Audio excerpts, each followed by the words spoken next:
नमो विष्णुपादाय कृष्णपृष्ठाय भूतले श्रीमते भक्तिवेदांत स्वामी इति नामिने।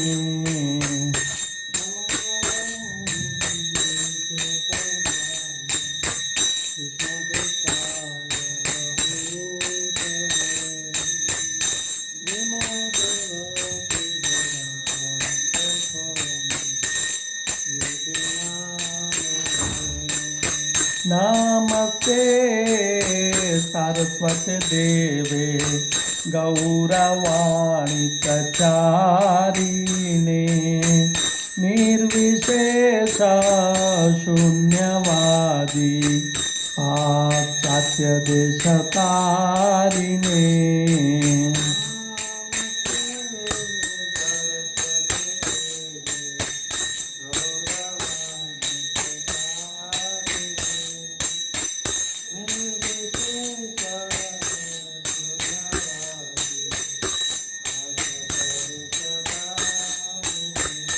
जय श्री कृष्ण चैतन्य प्रभु नित्यानंद श्री अद्वैत गदाधर श्रीवासादि गौरभक्त वृंद।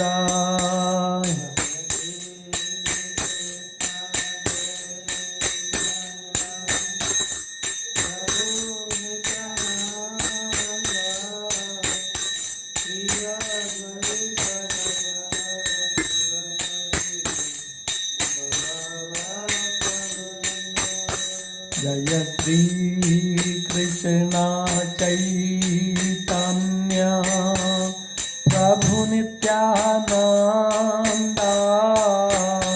श्री अद्वैत गदाधर श्रीवासादि गौरभक्त वृंद।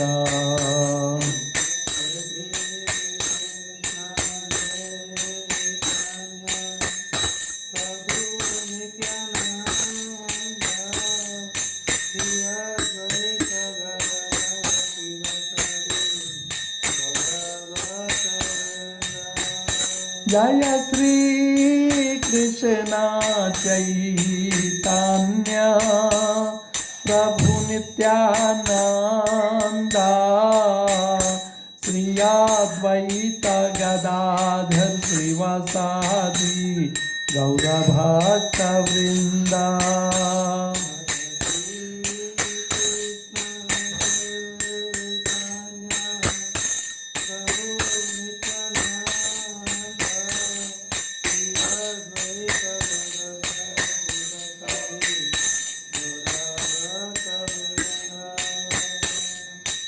हरे कृष्ण कृष्ण कृष्ण हरे हरे हरे राम राम राम हरे हरे।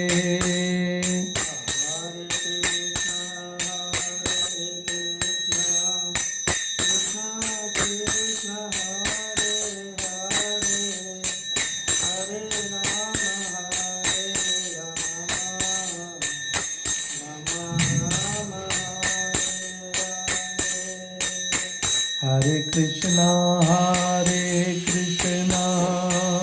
कृष्ण कृष्ण हरे हरे हरे राम राम राम हरे हरे। हरे कृष्ण कृष्ण कृष्ण हरे हरे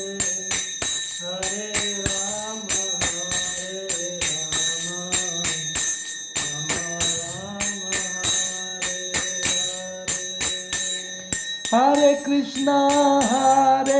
कृष्णा कृष्ण कृष्ण हरे हरे हरे राम राम राम हरे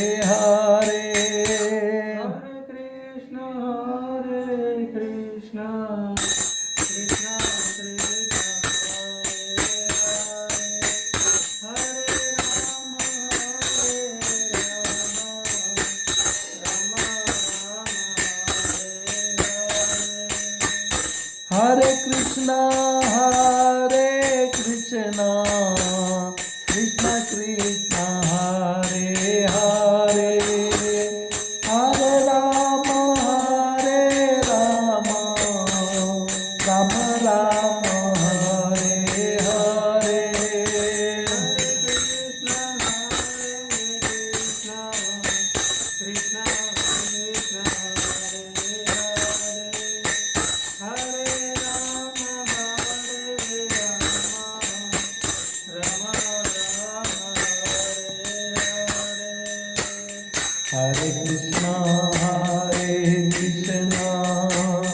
Krishna Krishna, Hare Rama, Hare Rama, Rama Rama, Hare Hare.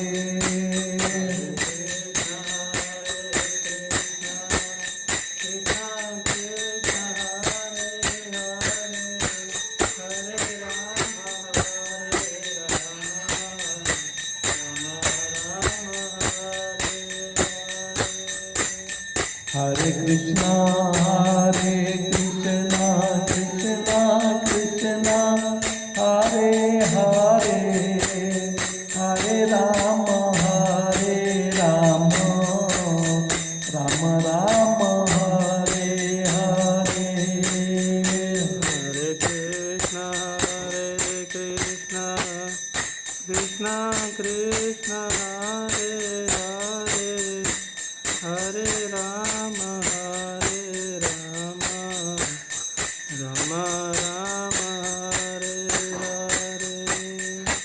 Hare Krishna, Hare Krishna, Krishna Krishna, Hare Hare, Hare Rama, Hare Rama, Rama Rama, Hare Hare. Hare Krishna, Krishna Krishna, Hare Hare, Hare Rama, Rama Rama, Hare Hare. Hare Krishna, Hare Krishna, Krishna Krishna, Hare Hare, Hare Rama, Hare Rama, Rama Rama, Hare Hare.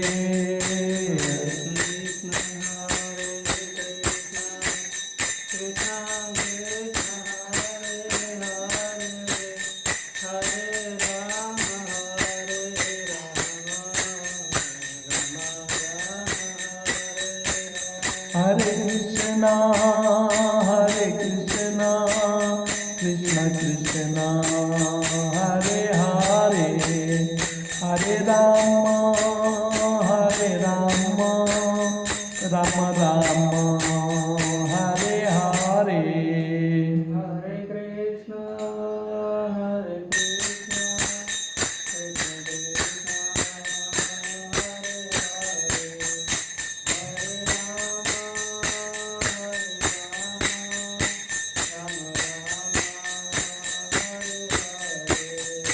Hare Krishna, Krishna Hare Krishna, Hare Krishna, Krishna Krishna, Hare Hare, Hare Rama, Hare Rama, Rama Rama, Hare Hare. Hare Krishna, Krishna Krishna, Hare Hare, Hare Rama, Rama Rama, Hare Hare. Hare Krishna, Hare Krishna, Krishna Krishna, Hare Hare, Hare Rama, Hare Rama, Rama Rama, Hare Hare.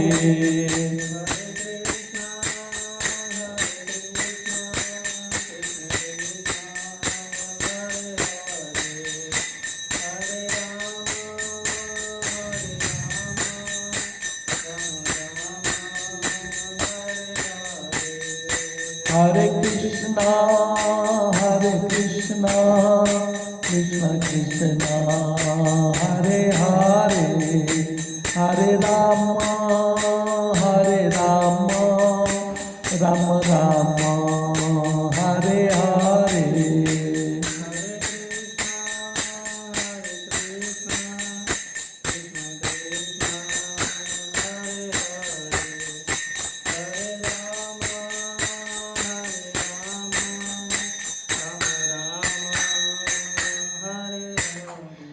Srinivasacharya द्वारा रचित श्री षड्गोस्वामी अष्टकम का एक श्लोक पढ़ेंगे।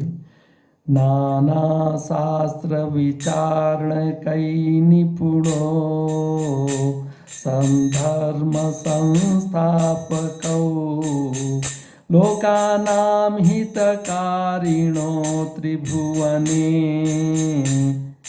मान्यो शरण्याकरौ राधा कृष्ण पदारविंद भजना अंदेन मत्तालिकौ वंदे रूप सनातनौ रघुयुगो श्रीजीव गोपालकौ वंदे रूप सनातनौ रघुयुगो श्रीजीव गोपालकौ। मैं श्री सनातन गोस्वामी, श्री रूप गोस्वामी, श्री रघुनाथ भट्ट गोस्वामी, श्री रघुनाथ दास गोस्वामी, श्री जीव गोस्वामी तथा श्री गोपाल भट्ट गोस्वामी, इन छहों गोस्वामियों को सादर नमस्कार करता हूँ, जो समस्त मानवों के लाभार्थ सनातन धर्म की स्थापना करने के उद्देश्य से समस्त शास्त्रों का आलोचनात्मक अध्ययन करने में परम निपुण हैं। इस तरह वे तीनों लोकों में समादृत हैं और शरण लेने के योग्य हैं, क्योंकि वे गोपी भाव में निमग्न रहकर राधा कृष्ण की दिव्य प्रेमा भक्ति में लगे रहते हैं। जय विश्वपाद परमहंस परिव्राजक अष्टोत्तर श्री श्रीमद ज्वाइंग भक्तिवेदांत स्वामी श्री प्रभुपाद की जय। जय विश्वपाद परमहंस परिव्राजक अष्टोत्तर श्री श्रीमद ज्वाइंग श्री भक्त सिद्धांत सरस्वती ठाकुर गोस्वामी प्रभुपाद महाराज की जय। अनंत कोटि वैष्णवीन की जय। नामाचार श्री हरिदास ठाकुर की जय। प्रेम से कहो श्री कृष्ण चैतन्य प्रभु नित्यानंद श्री अद्वैत गदाधर शिवासादि गौर भक्तवृंद की जय। श्री श्री राधा कृष्ण गोपीनाथ श्याम कुंड राधा कुंड गिरि गोवर्धन की जय। बजविंदा मथुरा धाम की जय। श्री श्री नवदीप मायापुर धाम की जय। पुरुषोत्तम जगन्नाथपुरी धाम की जय। गंगा माई की जय। जमुना माई की जय। भक्त देवी की जय। तुलसी महारानी की जय। संवेद गौर भक्तवृंद की जय। निताई गौर प्रेम हरि हरि बोल। All glories unto same devotee. All glories unto same devotee. All glories unto same devotee. All glories Sri Guru and Sri Gauranga Shri Prabhupada की जय। ओम ज्ञानतिम्रान्धस्य ज्ञानाञ्जनशलाकया चक्षुरुन्मिलितं येन तस्मै श्रीगुरुवे नमः। श्रीचैतन्यमनोभीष्टं स्थापितं येन भूतले स्वयं रूप कदा मह्यं ददाति स्वपदान्तिकमः। वन्देऽहं श्रीगुरून् वैष्णवांश्च श्रीरूपं सागरजातं सहगणनाथान्वितं तं सजीवं साद्वैतं सावधूतं पर्जनसहितं कृष्णचैतन्यदेवं श्रीराधाकृष्णपादान् सगणललिता श्रीविशाखान्वितांश्च। नमो महावन्दनाय कृष्ण प्रेम प्रदाते कृष्णा कृष्ण नामने घर्षे नमः। वाञ्छाकल्पतरुभ्यश्च कृपा सिन्धुभ्येव च पतितानां पावनेभ्यो वैष्णवेभ्यो नमो नमः। जय श्री कृष्ण चैतन्य प्रभु नित्यानंद श्री अद्वैत गदाधर शिवासादि गौर भक्तवृंद। हरे कृष्णा कृष्ण कृष्ण हरे हरे, हरे राम राम राम हरे हरे। नमः ओम विष्णुपादाय कृष्ण पृष्ठाय भूतले श्रीमते भक्ति वेदांत स्वामिनिति नामिने। नमस्ते सारस्वते देवे गौरवाणी प्रचारिणे निर्विशेष शून्यवादी पाश्चात्य देश तारिणे। हरे कृष्णा। श्री भक्ति रसामृत सिंधु के तीसरे सत्र में आपका स्वागत है। इसके पहले हमने प्रभुपाद जी के भक्ति Rasamrita Sindhu nectar of devotion से आमुख, जिसको प्रीफेस कहते हैं, और इंट्रोडक्शन, जिसको प्रस्तावना कहते हैं हिंदी में, उसका वर्णन किया था। कैसे प्रभुपाद जी ने प्रीफेस में बताया कि श्री रूप गोस्वामी ने चैतन्य महाप्रभु की कृपा से शक्ति संचारित होकर हमारे ऊपर कृपा करके ये महान ग्रंथ श्री भक्ति रसामृत सिंधु दिया है। और उनकी पूरा इतिहास बताया, कैसे वो चैतन्य महाप्रभु से मिले और कैसे महाप्रभु ने उन्हें आज्ञा दिया, निर्देश दिया ग्रंथ लिखने के लिए। फिर उसके बाद हमने डिस्कस किया था, वर्णन किया था कि ये भक्ति रसामृत सिंध, भक्ति क्या है। प्रभुपाद जी ने लिखा है भक्ति है डिवोशनल सर्विस, मतलब भक्तिमय सेवा। ऐसा नहीं कि ये निष्क्रिय नहीं है, बल्कि सक्रिय है, एक्टिव है, इनएक्टिव नहीं है, तो उसमें कुछ सेवा चाहिए। ऐसे प्रभुपाद जी ने कहा बैठ के ऐसे सोचते रहें, वो ठीक नहीं है।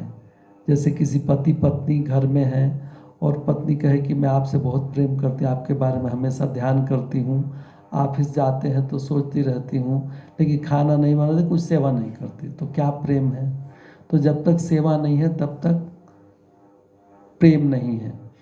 तो श्री प्रभुपाद जी ने भक्ति का बताया कि भक्ति मतलब कि सेवा के साथ होना चाहिए।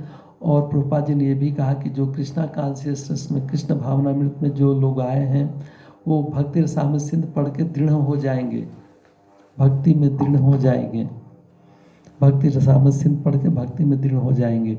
फिर इसके बाद प्रभुपाद जी ने कहा कि रस क्या है। तो रस ये है कि जैसे कि हम किसी की सेवा करते हैं तो सेवा क्यों करते हैं, कुछ हमें आनंद मिलता है। जैसे घर में ही अगर गृहस्थ है, पति पत्नी बच्चों की सेवा करता है, पति पत्नी की, पत्नी पति का, इस तरह से सेवा करने से जो आनंद मिलता है उसको रस कहते हैं। कोई गृहस्थ में घर की सेवा, घर के कुटुंब की सेवा करता है, कोई समाज सेवा करता है, कोई देश सेवा करता है, तो इस तरह से सेवा करने में जो आनंद आता है उसको रस कहते हैं। लेकिन ये रस चपल सुख है, और सांसारिक व्यक्ति एक पेंडुलम की तरह भोग वैराग्य में लगे रहते हैं। भोग है, वैराग्य है, जो चीज़ें हमें भोग देती हैं उससे मन उच्छिष्ट हो जाता है और उचट जाता है, फिर उसी से वैराग हो जाता है, फिर थोड़े दिन बाद फिर उससे ही भोग होता है। तो ये पेंडुलम की तरह हम लोग भोग वैराग्य में घूमते रहते हैं, इसको चपल सुख कहते हैं। तो जो रस है, भौतिक रस, वो चपल सुख है और हमारा शरीर के साथ चला जाता है। लेकिन एक ऐसा भी रस है जो अमृत है, वो भौतिक शरीर के साथ नहीं जाता है, वो है भगवान के साथ हमारा संबंध। भगवान की सेवा करने से जो रस की अनुभूति हो, जो आनंद हो, वो रस को मेलो इंग्लिश में कहते हैं, वो रस अमृत रस है। क्योंकि वो देश काल से प्रभावित नहीं होता है, बल्कि आध्यात्मिक धरातल पे होता है। प्रभुपाद जी बताने के बाद बोले कि ये भक्ति रसामृत सिंध एक सिंध की तरह है, समुद्र की तरह है। जैसे चैतन्य महाप्रभु ने दशाश्वमेध घाट पे जब श्री रूप गोस्वामी को प्रयाग में शिक्षा दिया, श्री रूप शिक्षा जिसका नाम है, तो उन्होंने कहा कि हे रूप, ये भक्ति एक अगाध सागर है, उसमें से मैं तुमको एक बूंद का वर्णन कर रहा हूँ। तो ये भक्ति का प्रभुपाद जी ने ये आमुख में, जिसको बोलते हैं प्रीफेस में, इस तरह से प्रभुपाद जी ने वर्णन किया है। और हमने डिटेल में डिस्कस किया था। इसके बाद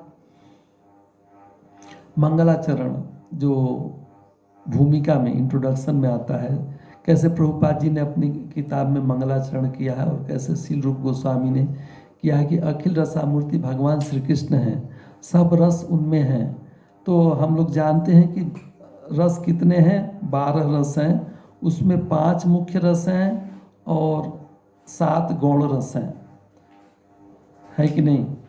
तो जो मुख्य रस हैं वो हैं शांत, दास्य, वात्सल्य, शांत, दास्य, सख्य, वात्सल्य, माधुर्य, वो मुख्य रस हैं।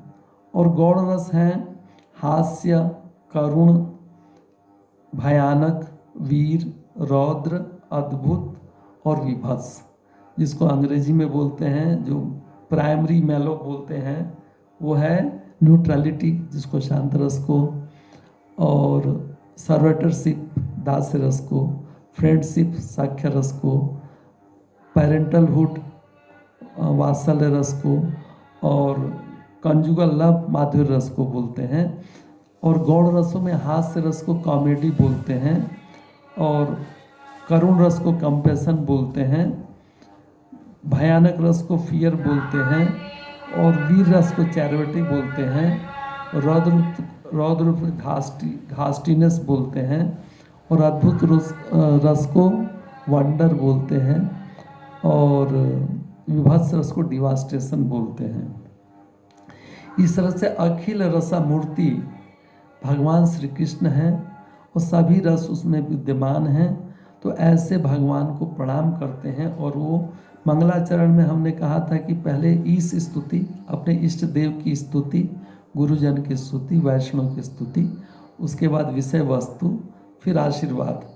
तो अखिल रसा मृत्यु भगवान कृष्ण ही ये पुस्तक के, ये शास्त्र के विषय वस्तु हैं। और श्रील रूप गोस्वामी ने चैतन्य महाप्रभु को और अपने अग्रज सनातन गोस्वामी जो उनको गुरु तुल्य मानते हैं उनको प्रार्थना किया है, फिर सभी वैष्णव को प्रार्थना किया है, फिर कहा है कि अपने को दीनता प्रदर्शित करते हुए कहा है कि मैं तो एक तुच्छ हूँ, मैं नहीं जानता हूँ कुछ भी, लेकिन मैं चैतन्य महाप्रभु की कृपा से ग्रंथ लिख रहा हूँ। तो श्रील प्रभुपाद जी बोले हैं कि प्रीचर को घमंड नहीं करना चाहिए, अहंकार नहीं होना चाहिए, हमें श्रील रूप गोस्वामी के रास्ते पे चलना चाहिए। फिर श्रील रूप गोस्वामी ने सभी भक्तों को जो ये भक्ति रसामृत सिंध पढ़ेंगे उनको आशीर्वाद दिया है कि उनको आध्यात्मिक सुख की प्राप्ति होगी ये ग्रंथ पढ़ने से। इसके बाद फिर उसके बाद उन्होंने भक्ति की परिभाषा दिया श्रील रूप गोस्वामी ने, जो हमने लास्ट टाइम में डिटेल में डिस्कस किया था। वो परिभाषा है कि अन्याभिलाषिता शून्य ज्ञान कर्म अनावृता आनुकूल्य कृष्णानुशीलन भक्ति उत्तमा।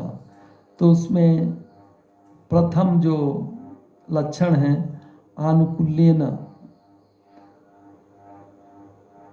उसके पहले मैं पुस्तक का वो विभाग बता दूं। जैसे समुद्र में लहरें हैं वैसे ही इसमें लहरें हैं भक्ति रसामृत सिंध में, और किनारे भी हैं शोर।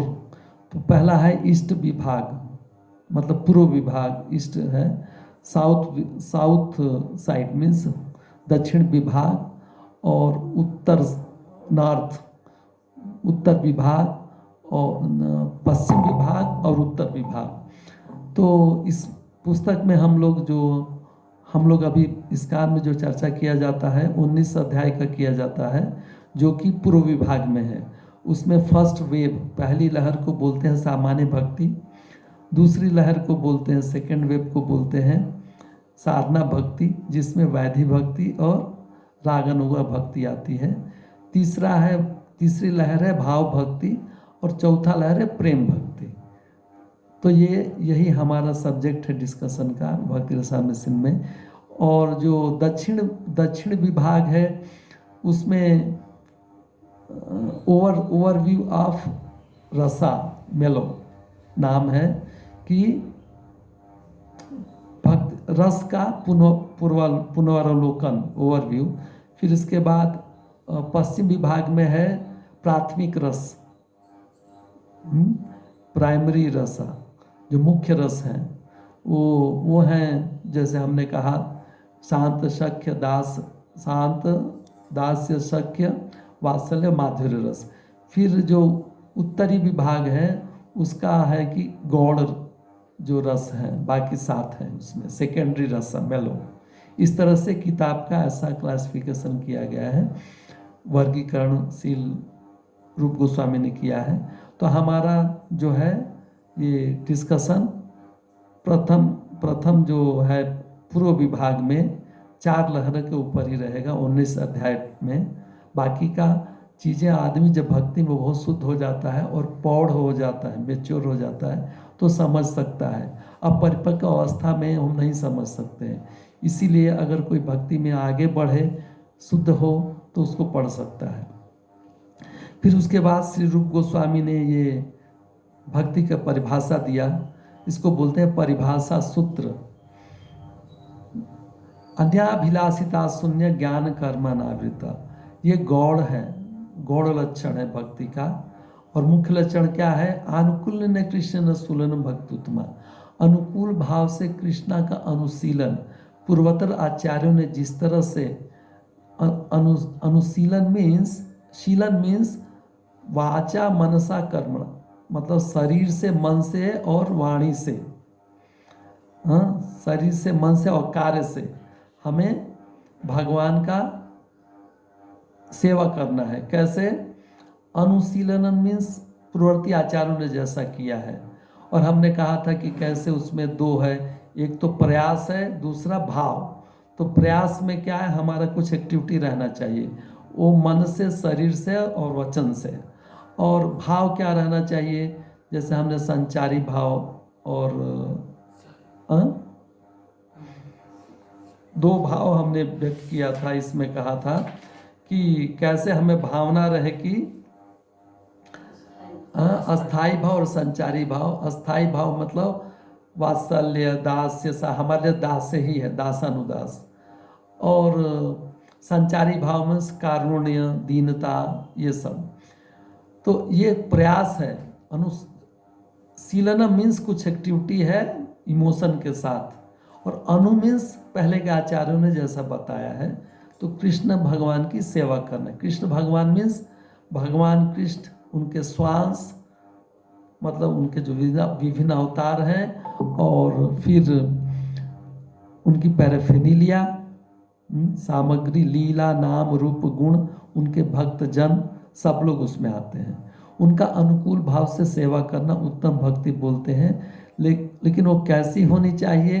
अन्याभिलाषिता शून्य, भगवान की सेवा के अलावा बाकी सब अभिलाषा नहीं होना चाहिए। और ज्ञान कर्म आदि, ज्ञान मतलब मेंटल स्पेकुलेशन, खाली बैठ के सोचते रहे भगवान ऐसे हैं वैसे हैं, ज्ञान। और नहीं तो सकाम कर्म, फ्रूटी एक्टिविटी, सकाम कर्म फल की इंद्रिय तृप्ति की इच्छा से करें, आदि आदि दूसरे भी। उससे अनकवर्ड भक्ति कैसा सुन नहीं हो सकती है, क्योंकि ज्ञान चाहिए भगवान को जानने के लिए, कर्म भी चाहिए। लेकिन ऐसा ज्ञान और कर्म जो भगवान के, जो भक्ति के अनुकूल नहीं है, वो क्या है?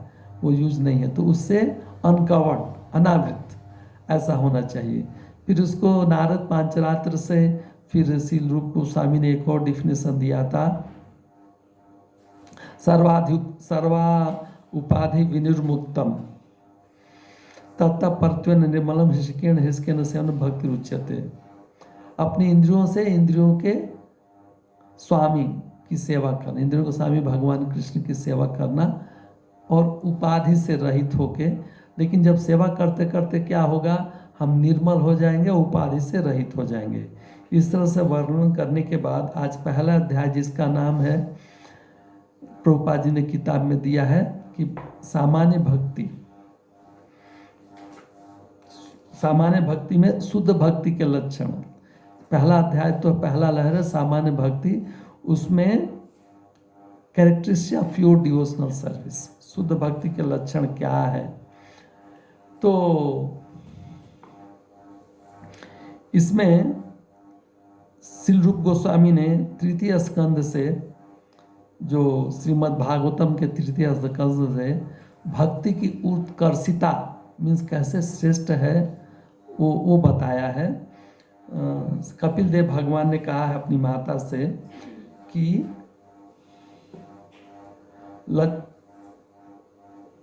लक्षणम भक्ति योग्यस्य निर्गुणस्य यदुदाहृतम अहेतुक्यव्यहिता या भक्ति पुरुषोत्तमे सालोक्य शास्त्री सामीप्य सारूप्य एकत्वम प्यता दीयमानं न गृह्णन्ति विनाम सेवनम जना सर्वे भक्ति योगाख्य आत्यांतिक उदाहृत येनाति प्रजा त्रिगुण मद भावा उपपद्यते। दिखते हैं प्रभुपाद जी की कपिल देव भगवान अपने माता से बोलते हैं कि हे माता, जो मेरे शुद्ध भक्त हैं उन्हें भौतिक लाभ दार्शनिक से कोई कामना नहीं है। वो मेरे भक्ति में इतने तल्लीन रहते हैं कि उनको 5 तरह की जो मुक्ति है, लिबरेशन, उसमें कुछ इंटरेस्ट नहीं रहता। बिना मत सेवनम जना, मेरे भक्ति के मतलब मेरा सेवा के अलावा अगर मुक्ति भी मैं दे दूं तो उनमें उनको कुछ दिलचस्पी नहीं रहती है। वो कैसी मुक्ति है? सालोक्य, मतलब ऐसी मुक्ति कि भगवान के धाम में रहें,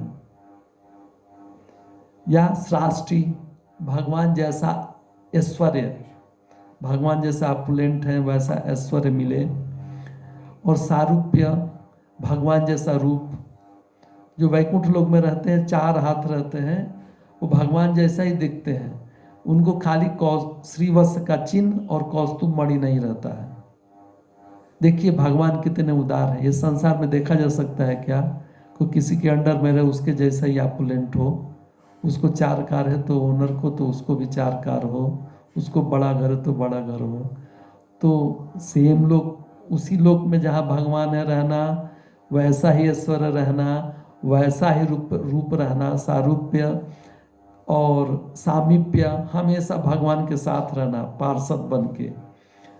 ये मुक्ति या जो सबसे निकृष्ट मुक्ति मानी जाती है, भगवान में एकत्व हो जाना, मिल जाना, वो सभी 5 प्रकार की मुक्तियाँ उनको नहीं चाहिए, मेरा सेवा चाहिए।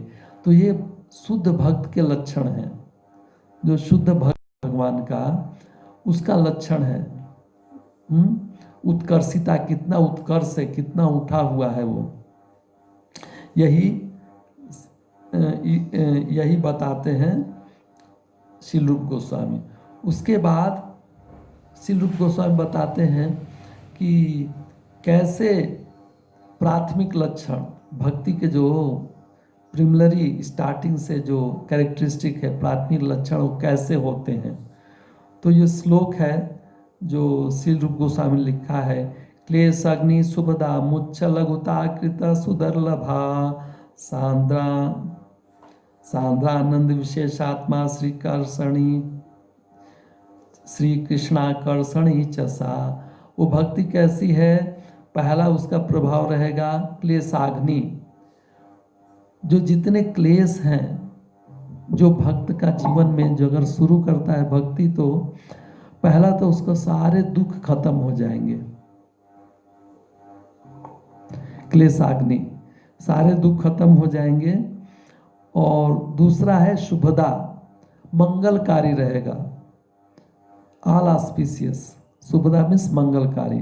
पहला है क्लेशाग्नि, सभी दुख खत्म हो जाएंगे। दूसरा है शुभदा, मंगलकारिणी। तीसरा है मोक्ष लघुता, अगर लिबरेशन मोक्ष मिल जाए तो उसको बहुत छोटा समझे। मोक्ष लघुता, बहुत छोटा, कोई इंपॉर्टेंट ना दे। फिर सुदुर्लभा, ऐसी भक्ति मिलना बहुत मुश्किल है। फिर वो क्या है? सांद्रानंद विशेषात्मा, मीन्स घनीभूत आनंद देती है, मीन्स कंडेंस प्लेजर। सांद्रानंद विशेषात्मा,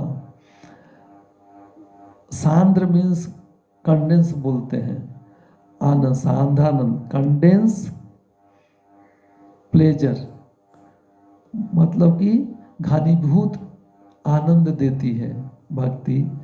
फिर श्री कृष्ण आकर्षणी, भगवान कृष्ण को आकर्षित करती है। तो ये 6 लक्षण हैं। दुख हटाती है, क्लेशाग्नि, शुभदा, ऑल ऑस्पिशियसनेस। फिर क्लेशाग्नि, शुभदा, फिर मोक्ष लघुता, उसके आगे मोक्ष, मुक्ति को बहुत छोटा मानता है भक्त। सुदुर्लभा, रेयरली अचीव। फिर इसके बाद है सांद्रानंद विशेषात्मा, जो 5वां है, बहुत आनंद देती है, आध्यात्मिक आनंद। फिर श्री कृष्ण आकर्षणी, भक्ति से भगवान कृष्ण आकर्षित होते हैं। तो इसके ऊपर एक एक हम डिस्कस करेंगे। जो आज क्लेश अग्नि, जो क्लेश को अग्नि कैसे खत्म करती है भक्ति, उसके ऊपर डिस्कस करेंगे।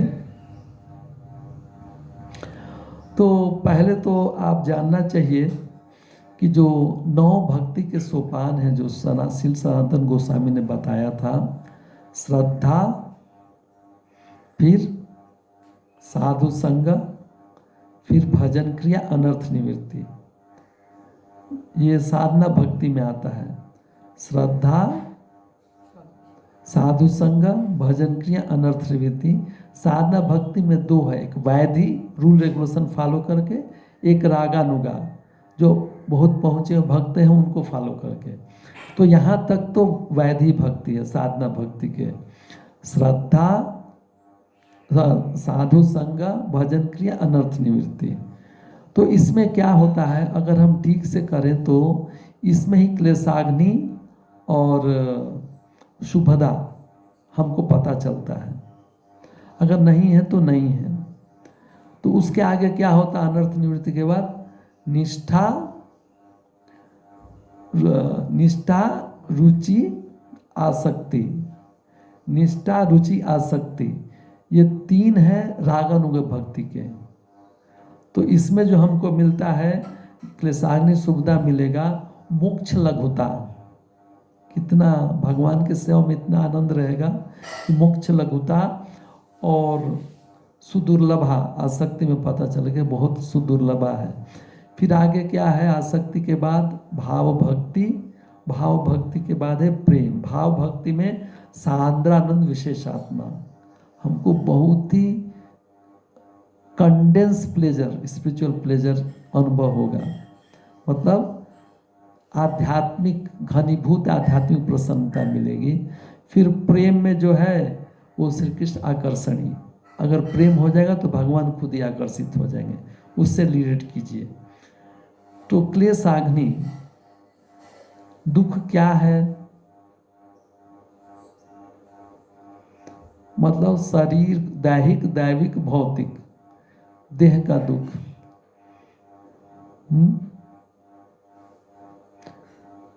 शरीर में दैहिक, दैविक, भौतिक। एक देवताओं द्वारा दिया गया दुख है जो बहुत गर्मी, सर्दी, भूकंप आ जाना, ये सब। और भौतिक मतलब जो दूसरे जीव दे, जैसे कोरोना ने हमको दुख दिया है, कोरोना दूसरा है, हमको सबको दुख दे रहा है, तो वो है क्या? भौतिक है। और दैहिक क्या है? हमारा मन और शरीर दुख दे।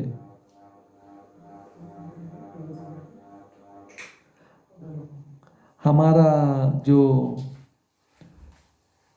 शरीर और मन जो दुख दे, मन हमें परेशान करे, इंद्रियां परेशान करें, वो तो शरीर द्वारा दिया गया दुख है, दैहिक है। आध्यात्मिक दुख बोलते हैं इसको, आध्यात्मिक।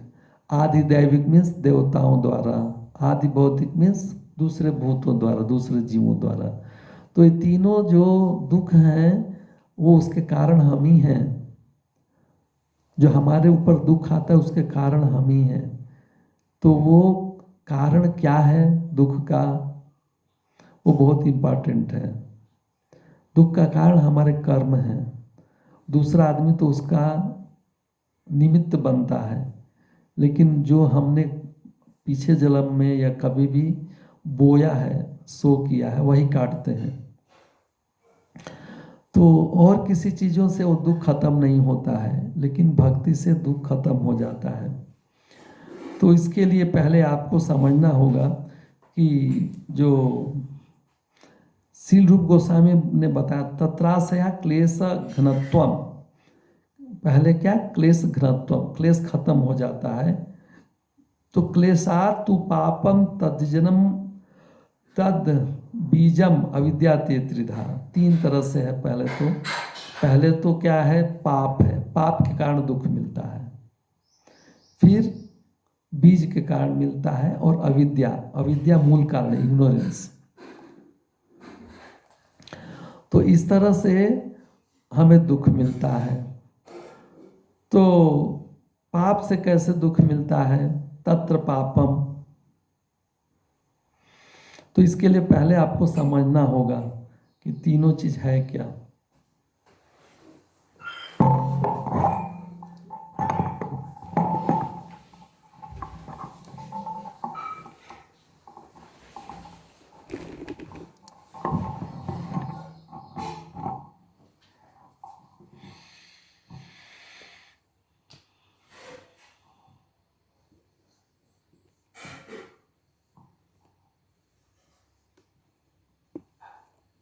ये अविद्या, इग्नोरेंस।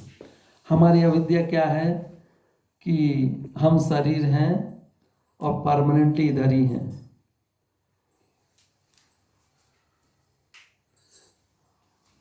हम शरीर हैं और यहीं पर हैं, ये अविद्या है। और कितने जन्मों से अविद्या है हमको कि हम भगवान के दास हैं, ऐसा थियोरेटिकल तो मानते हैं, बहुत सारे लोग नहीं मानते हैं, लेकिन प्रैक्टिकली पता नहीं है। तो हम ये शरीर और इंद्रियों के आसपास से हमारा पूरा संसार है, तो इसको अविद्या कहते हैं। अविद्या से क्या होता है? बीजम,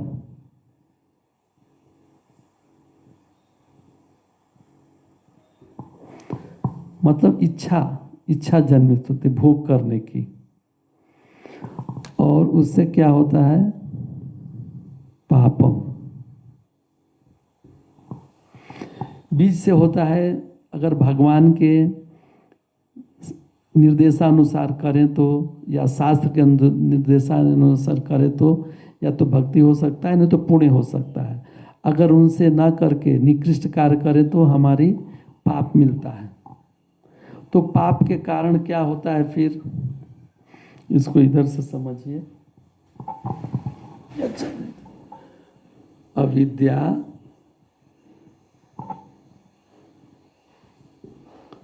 फिर इसके बाद है बीजम,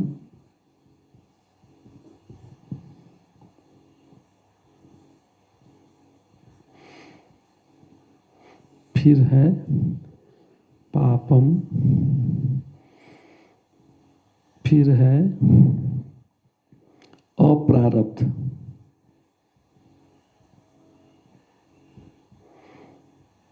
फिर इसके बाद है कूटम, फिर बीजम, फिर इसका है प्रारब्ध।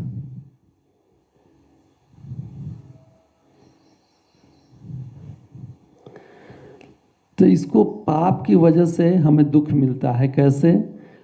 एक होता है अनफ्रूटिफाइड रहता है पाप, तो इसमें से दो वो निकलते हैं। अनफ्रूटिफाइड है ये, अप्रारब्ध, मीन्स हम पाप किए हैं लेकिन उसका फल नहीं आया है। जैसे कि आप खूब शुगर खाएं, आप नॉर्मल हैं, ब्लड शुगर नहीं है, लेकिन कुछ दिनों बाद आपको हो जाएगा। या ऐसा चोर जो चोरी कर रहा पकड़ा नहीं गया है, तो उसको अभी अप्रारब्ध है। तो अप्रारब्ध का दो होगा। पहला तो उसका फ्रूटिफाइड होगा, फल मिलेगा। फल मिलेगा तो जेल जाएगा। अगर चोर चोरी किया है तो फल मिलेगा तो किधर जाएगा? जेल जाएगा। जेल जाके फिर वो हो जाएगा। लेकिन जेल से आएगा तो फिर क्या है, उसको फिर से ये जो उसका झुकाव रहेगा पाप करने की तरफ, झुकाव, वो फिर से वो नहीं जाएगा। जो प्रवृत्ति है चोरी करने की वो नहीं जाएगी, प्रवृत्ति कूटम। फिर वो कूटम से क्या होगा? बीजम, फिर से प्लान करेगा, डिजायर का वहाँ यहाँ चोरी करना है, ऐसा प्लान कर लेगा। ये डिजायर प्लान करेगा, फिर से पाप करेगा। तो पाप करेगा तो फिर से वो फ्रूटिफाइड नहीं होगा। तो ये शरीर में उसको मिलेगा, फिर उसके बाद कुछ मिलेगा कुछ नहीं मिलेगा। फिर नेक्स्ट जन्म में जन्म लेगा। नेक्स्ट जन्म में लेगा तो उसको प्रोपेंसिटी जो रहेगा ना, वो पाप करने का झुकाव रहेगा, प्रवृत्ति रहेगी। तो उससे क्या होगा? फिर से वो डिजायर करके चोरी करेगा। नहीं तो आप देखें बहुत सारे परिवार में, बहुत सज्जन परिवार है, फिर भी कोई कोई चोर लड़के निकल जाते हैं। तो चोरी करेगा, बीजम हो जाएगा, फिर पापम करेगा, तो कितना शरीर भोगता रहेगा, तो इससे बाहर ही नहीं निकलेगा। और मेन काज क्या है? अविद्या। अभी समझ में आ गया? तो अभी हम एक एक डिस्कस करेंगे।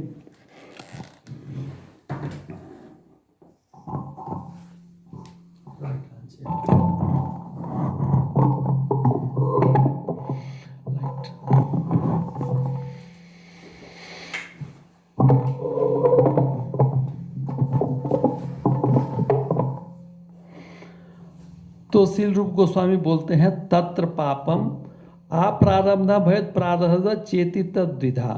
जो अप्रारब्ध है वो प्रारब्ध होता है। पाप से क्या होता है? अप्रारब्ध अप्रारब्ध, कुछ फ्रूटिफाइड होता है, कुछ फ्रूटिफाइड नहीं होता है।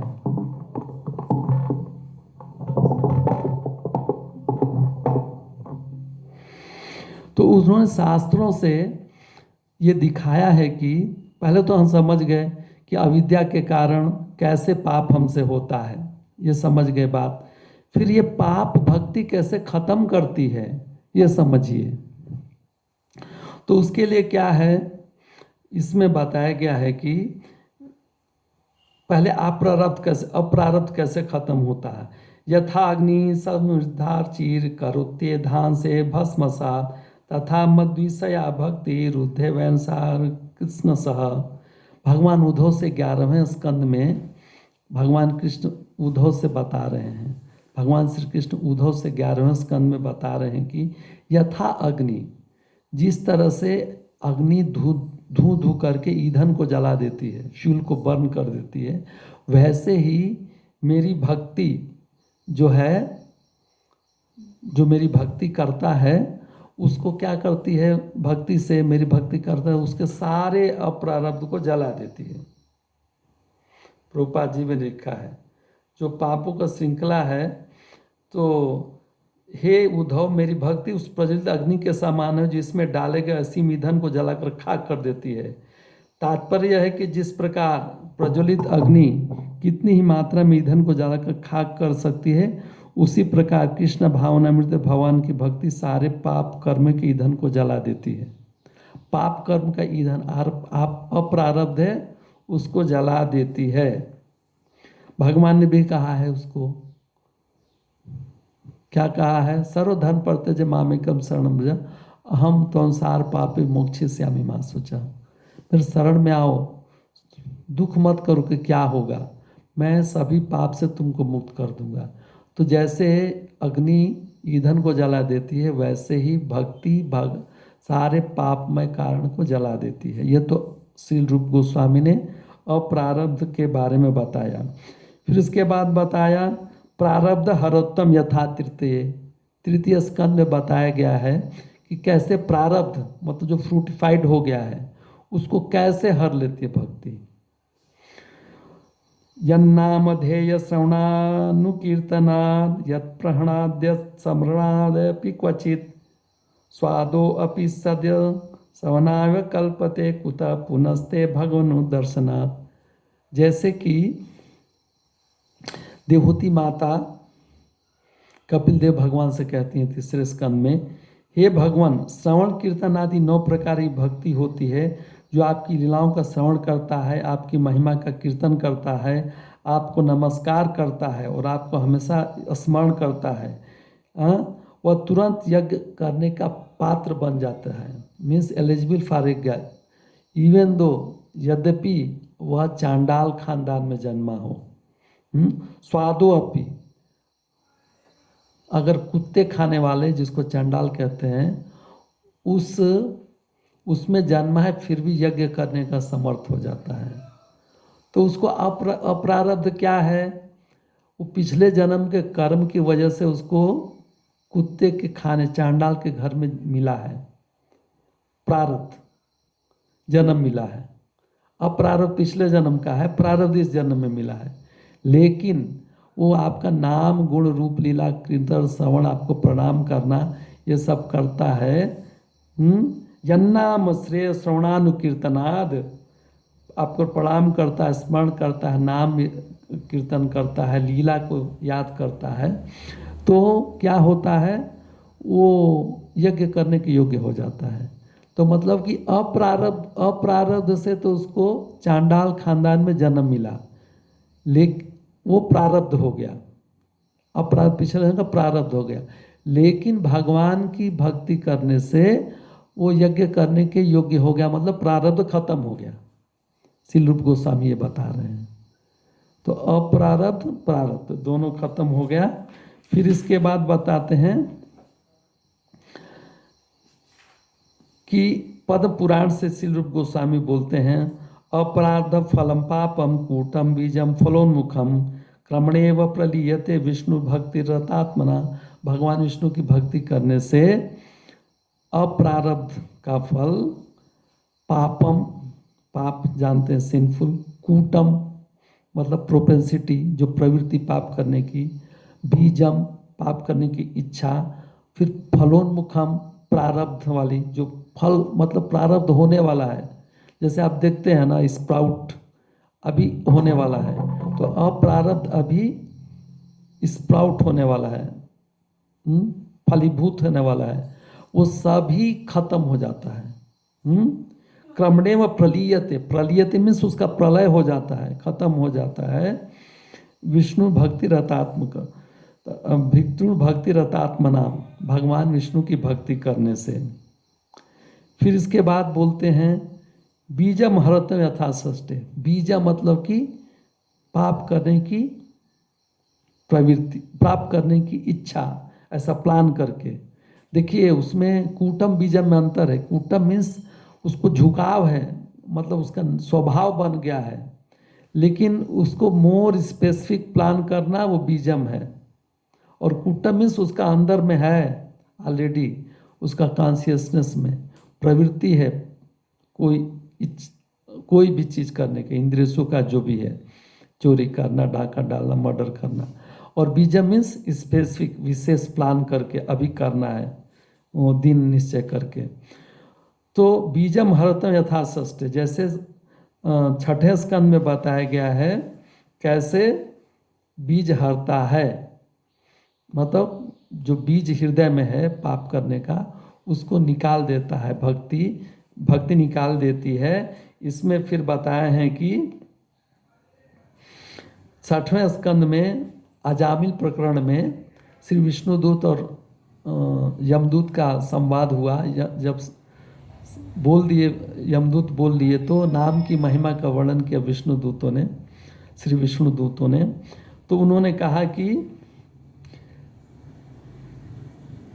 तैसतान्य अधि भी पूज्यते तपोदान व्रतादि ना धर्मज तदिर्दय तत् अपिंसांग घृसेवा, भगवान के चरणों की सेवा करने से, भगवान के चरणों की सेवा करने से,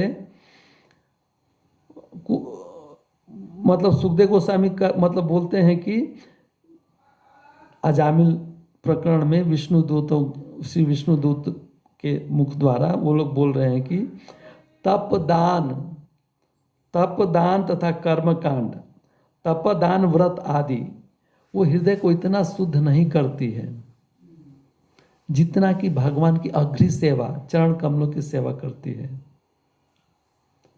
क्योंकि बाकी चीज़ों से तो आदमी ऊपर ऊपर उसका पाप कट जाएगा, वो हो जाएगा, लेकिन बीज जो अंदर घुसा है हृदय में वो नहीं जाएगा। जैसे कि देखिए तप तो रावण ने भी किया, हिरण्यकश्यप ने भी किया, तो क्या हुआ, उनको पाप चला जाके फिर उसको आध्यात्मिक कुछ फल मिला, भौतिक पावर मिला, फिर उसके बाद उससे और पाप किए, लेकिन जो तप से कुछ नहीं हुआ उनको, क्योंकि भगवान से संबंधित नहीं है। दान, कर्ण भी बहुत दान देता था, लेकिन कितना पाप में जीवन था। और व्रत अगर भगवान से संबंधित नहीं है तो उससे कुछ भी नहीं होता है। हो सकता है कि जो अप्रारब्ध हो थोड़ा खत्म हो या प्रारब्ध खत्म हो, लेकिन जो पाप करने की प्रवृत्ति है वो नहीं जाती है। क्योंकि जो अत्यधिक विषय जीवन बिताता है, अत्यधिक विषय जीवन बिताता है तो उसको रोग होता है। कैसा? मानसिक या शारीरिक रोग होता है। अगर कोई व्यभिचार करता है तो उसको मानसिक और शारीरिक रोग होता है, शरीर का भी रोग है, मन से भी विचलित रहता है। अगर वो ठीक भी हो जाए फिर भी वो उसको जो प्रवृत्ति नहीं जाती है, फिर से करता है वो। अगर ट्रीटमेंट लेके फिर से करेगा, वो जाता ही नहीं है। नहीं तो आप देखे होंगे इस समय कितना गवर्नमेंट रूल तगड़ा बना दिया है। कोई व्यभिचार करेगा तो ऐसा करेगा तो फांसी होगी, ये होगा वो होगा, लेकिन फिर भी लोग कर रहे हैं, वो प्रवृत्ति नहीं जाती है। तो लेकिन भगवान की भक्ति करने से अंग्री सेवया पूरा हृदय से मिट जाता है, जो कि दप दान करने से नहीं होता। श्री विष्णुदूत कह रहे हैं यमदूतों से, और वहाँ पे अजामिल भी सुन रहे हैं। तो ये तो बीज का हो गया। तो हम अभी डिस्कस किए अप्रारब्ध कैसे खत्म होता है, प्रारब्ध कैसे खत्म होता है।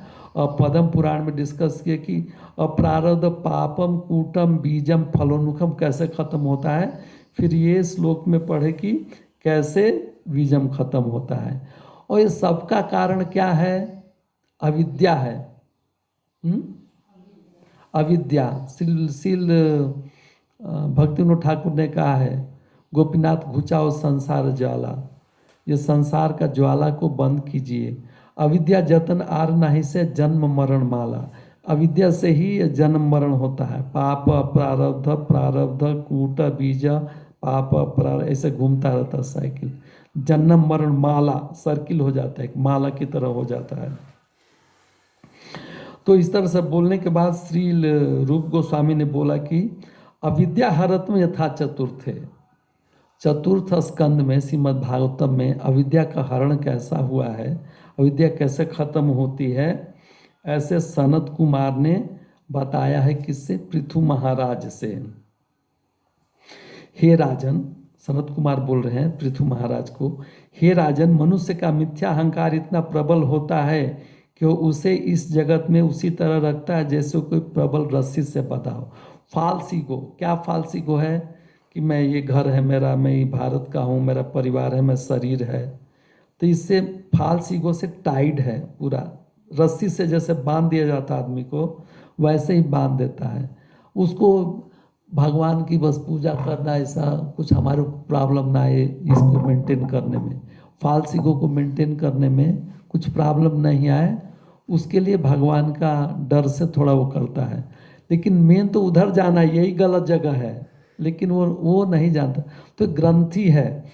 तो वही बोल रहे हैं कि हे राजन, मनुष्य का मिथ्या अहंकार फाल्स ईगो इतना प्रबल होता है कि वह उसे इस जगत में उसी तरह रखता है जैसे कोई प्रबल रस्सी से बांध दिया हो, रस्सी से बांध दिया हो, रोप से टाइट कर दिया हो। केवल भक्तगण कृष्ण भावनामृत में संलग्न होकर इस प्रकार की रस्सी के गांठ को काट सकते हैं।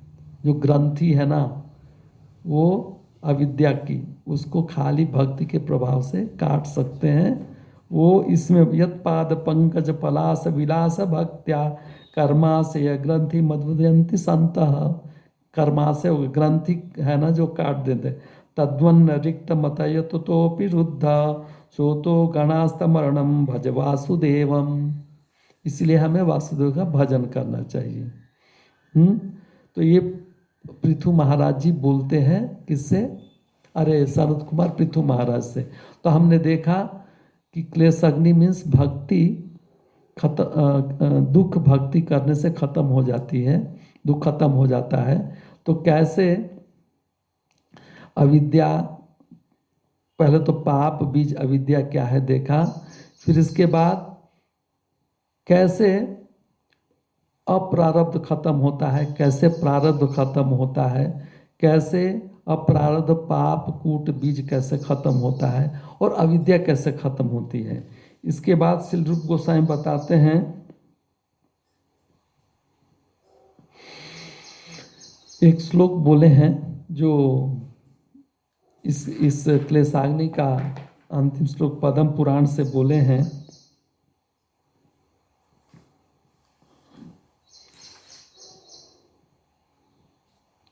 ट्वेंटी 125-26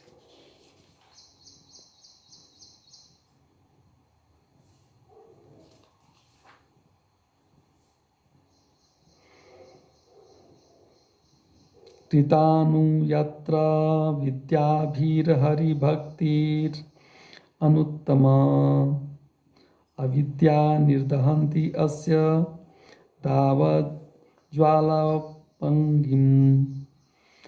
पद्म पुराण से कहा गया है कि जैसे कि दावाग्नि, फॉरेस्ट फायर सांप को मार देता है, वैसे ही ये भगवान की भक्ति सभी तरह के अविद्या को मार देती है। जैसे अगर जंगल में आग लगे तो जो 4 लेग एनिमल है वो तो भाग जाते हैं, लेकिन सांप भाग नहीं पाता है। सूखिया पत्ते सब जलते जलते जलते वो अग्नि के चपेट में आके मर जाता है सांप। इसी तरह से अज्ञान का सर्प जो भक्त के जीवन में है वो भक्ति करने से खत्म हो जाता है। ये पद्म पुराण से श्री रूप गोस्वामी ने बताया है। तो आज हमने डिस्कस किया कि जो भक्ति जो है वो अपना लक्षण, जो भक्ति का लक्षण है, प्रारंभिक लक्षण उत्तम ये है, तो जो शुद्ध भक्त है वो तो सालोक के सामीप्य सारूप्य साष्टी सायुज में सभी मुक्ति को कुछ भी ध्यान नहीं देता है, उसको बहुत तुच्छ समझता है। वो तो भक्ति की उत्कर्षिता है और शुद्ध भक्ति के लक्षण है। लेकिन जो भक्ति करता है उसका प्राथमिक लक्षण क्या है वो हमने डिस्कस किया आज। उसमें 6 लक्षण हैं। उसमें पहला लक्षण है क्लेश अग्नि शुभदा मोक्ष लघुता कृतस्तु दुर्लभा संद्रानंद विशेषात्मा श्री कृष्ण आकर्षणी। क्लेश अग्नि सभी दुखों को दूर करने वाला, शुभदा पूरा मंगलकारी, फिर उसके बाद सुदुर्लभा भगवान को नहीं, मोक्ष लघुता जो मुक्ति है, लिबरेशन को बहुत छोटा इनसिग्निफिकेंट मानने वाला, फिर सुदुर्लभा रेयरली अचीव, साधारण विशेषात्मा condense pleasure spiritual pleasure means बहुत घनीभूत सुख की प्राप्ति, और भगवान कृष्ण को आकर्षण करने वाला। तो उसमें हमने देखा कि क्लेशाग्नि और शुभदा वैधि भक्ति में ही आ जाता है, साधना भक्ति में ही आ जाता है। फिर मोक्ष लगता सुदुर्लभा, क्लेशाग्नि शुभदा मतलब शुरू के अनर्थ निवृत्ति तक आ सकता है, लेकिन हमारे में नहीं आ रहा तो कुछ कमी है, तो निष्ठा से फिर आगे आएगा, निष्ठा रुचि आसक्ति से आएगा। फिर निष्ठा रुचि आसक्ति में हमें क्लेशाग्नि शुभदा मोक्ष लघुता सुदुर्लभा पता चलेगा।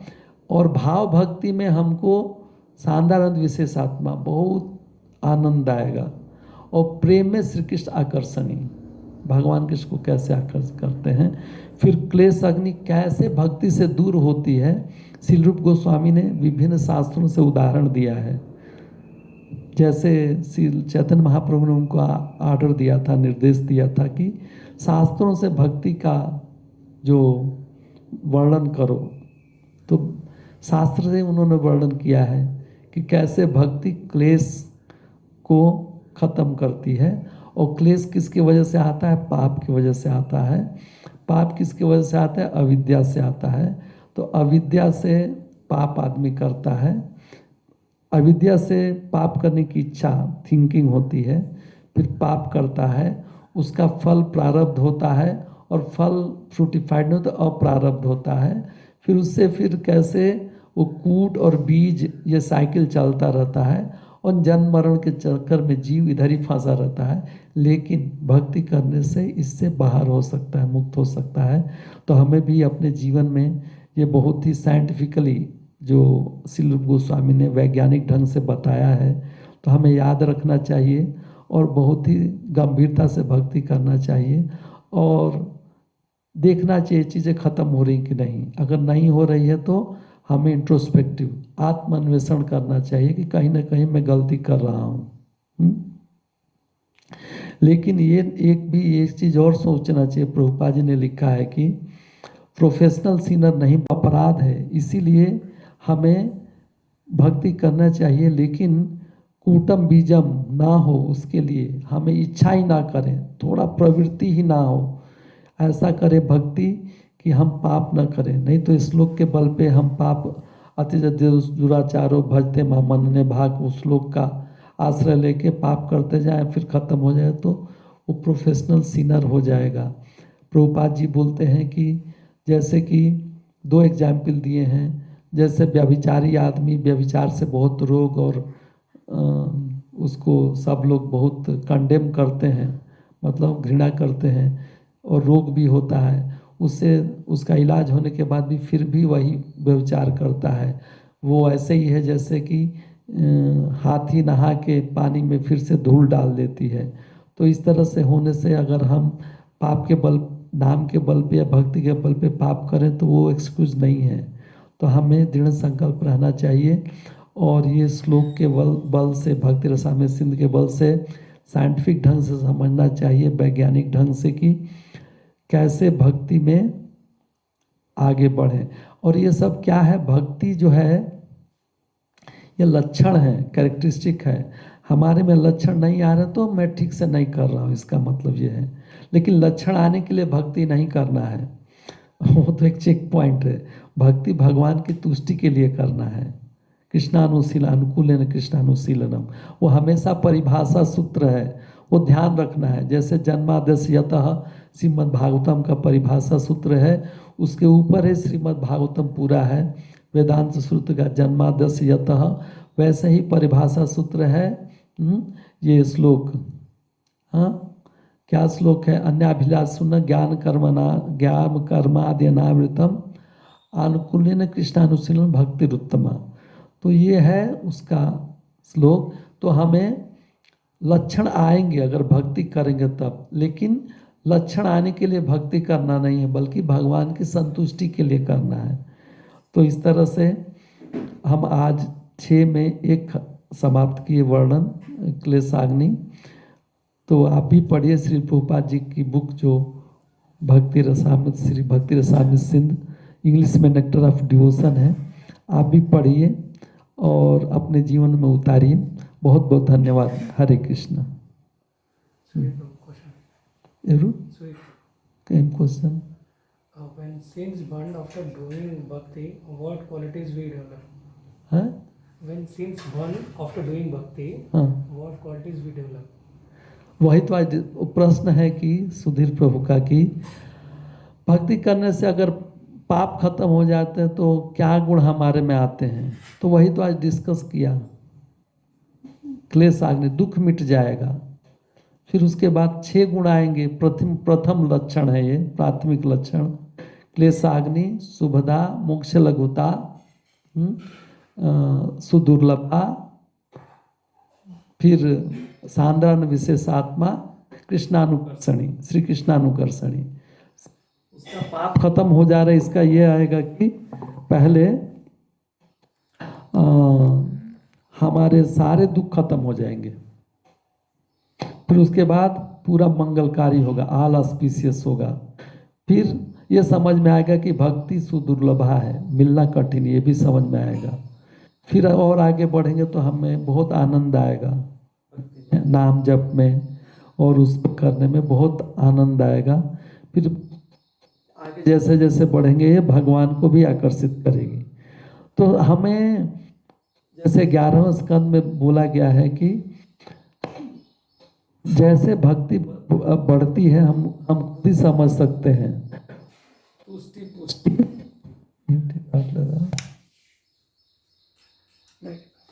जैसे कि भगवान से संबंधित विषयों में जब हमारे पाप खत्म हो गए तो भक्ति में और हमें रुचि होगी और इंटरेस्ट होगा, और संसार में रुचि कम हो जाएगी, भगवान से संबंधित विषयों में रुचि बढ़ेगी। तो ये है, ये 6 लक्षण है, वो भी लक्षण है। बहुत बहुत धन्यवाद। हरे कृष्णा।